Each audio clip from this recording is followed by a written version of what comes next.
여랑야랑 정치부 이동훈 기자와 함께합니다. 첫 번째 주제 보여주시죠. 네, 어제 끝난 이 G7 정상회의 기념 사진 모습인데요. 무엇이 사라졌을까요? 남아공 대통령이 사라졌습니다. 그러니까 분명히 찍었는데 이 사진에서 사라졌다는 거죠. 그렇습니다. 지금 보시는 화면은 어제 대한민국 정부 SNS에 올라온 G7 정상회의 기념 단체 사진입니다. 그러니까 여기에는 이제 남아공 대통령이 없는데 이게 원본은 아니라는 거죠. 네, 이게 원본이 아니고요. 지금 보시는 게 원본 사진입니다. 네. 제일 왼쪽에 시릴 라마포사 남아공 대통령이 서 있습니다. 남아공은 우리나라와 마찬가지로 G7 회원국은 아니지만 초청국 자격으로 참석했습니다. 정부가 고의로 사진을 자른 겁니까? 외교 관례상 정상회의 사진은 원본 그대로 올려야 합니다. 남아공 대통령이 사라진 사진의 제목이 사진 한 장으로 보는 대한민국의 위상인데요. 마치 문재인 대통령이 중심에 서 있는 것을 강조하기 위해 일부러 사진을 자른 것 아니냐는 의혹이 게시글 댓글에 달렸습니다. 네. 정부는 뭐라고 합니까? 왜 잘랐는지가 궁금한데요. 문화체육관광부 담당자에게 물어봤더니 어제 디자이너가 편집 과정에서 실수를 했고 휴일이다 보니까 관리자가 제대로 확인을 못했다고 해명했습니다. 문체부는 오늘 오전 실수했다며 사진을 다시 올렸습니다. 자, 이 사진 보면 이제 문재인 대통령이 앞줄 가운데에 있잖아요. 뭐 위상 얘기도 나왔는데 이 사진 자리 배치가 무슨 기준이 있습니까? 네, 당연히 규칙이 있습니다. 개최국이 가운데에 서고 재임 기간이 길수록 안쪽에 서는 게 관례입니다. 바이든 미국 대통령과 스가 일본 총리가 가장 바깥에 선 것도 취임 1년이 채 안 됐기 때문이지 국가 위상과는 상관이 없습니다. 보시는 것처럼 문재인 대통령도 취임 초반에는 바깥쪽에 서 있었습니다. 그렇군요. 네.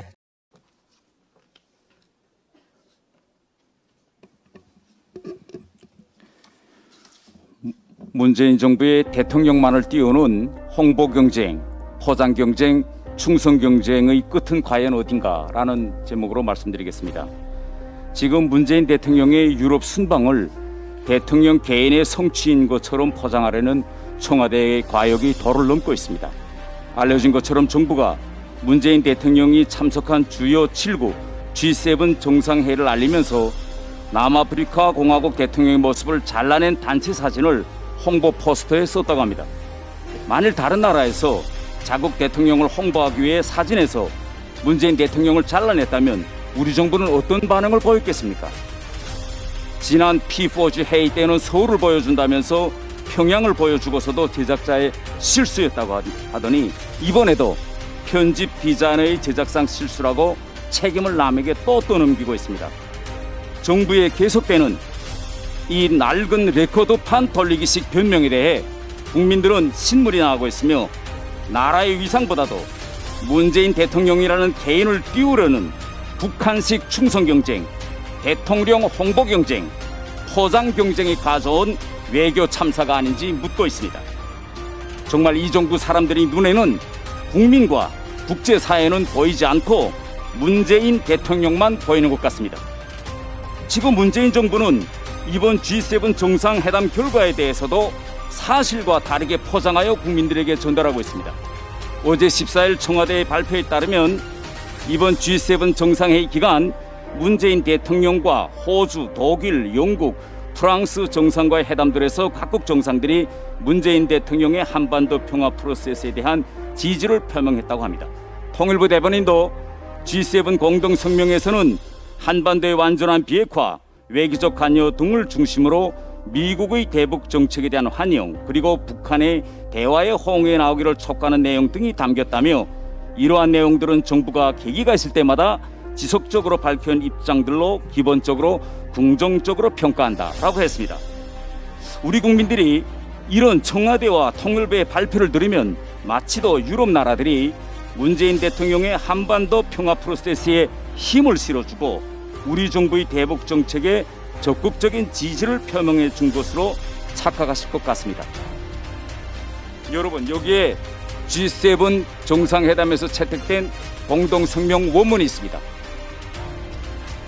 이 G7 정상회의 공동성명에 담겨진 이 원문 내용을 그대로 들여다보면 북한이라고 그 대상을 딱 명백히 찍으면서 불법적인 대량 살상 무기와 탄도 미사일 프로그램에 대한 완전 검증하고 되돌릴 수 없는 포기와 유엔 대북 제재의 완전한 이행에 방점을 두고 있어 북한이 제일 싫어하고 그리고 우리 문재인 정부가 입에 올리기 꺼려하는 북한의 대량 살상 무기와 탄도미사일 프로그램 폐기 그리고 북한 인권 대북 제재 완전 이행의 3종 세트가 다 들어가 있습니다.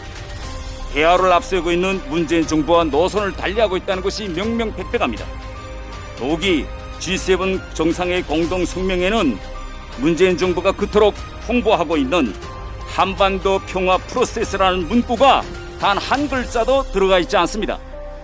그리고 우리가 G7 회원국이 아니어서인지는 모르겠지만 북한 인권 문제를 거론하면서 여기에 일본이 요구한 납치 문제를 즉시 해결하라고 촉구했습니다.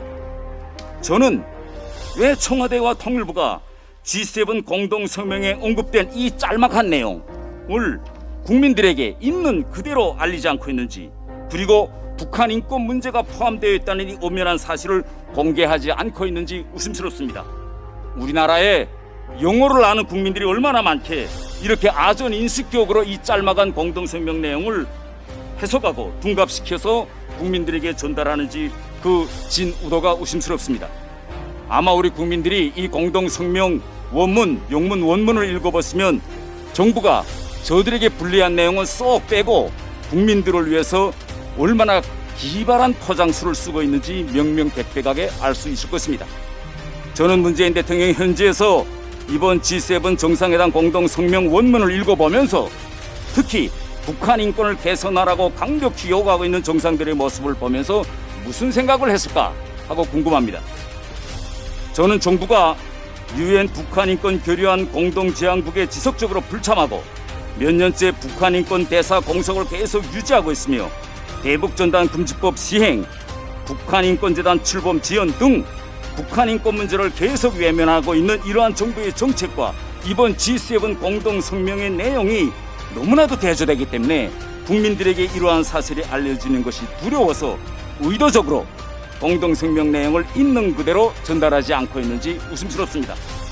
만일 문재인 정부가 지금처럼 국제공동체의 CDID에 기초한 북한의 비핵화 추진과 북한 인권 문제를 계속 외면한다면 G7과 같은 다자 국제 무대에서 한반도 평화 프로세스에 대한 지지를 얻기 어려울 것입니다.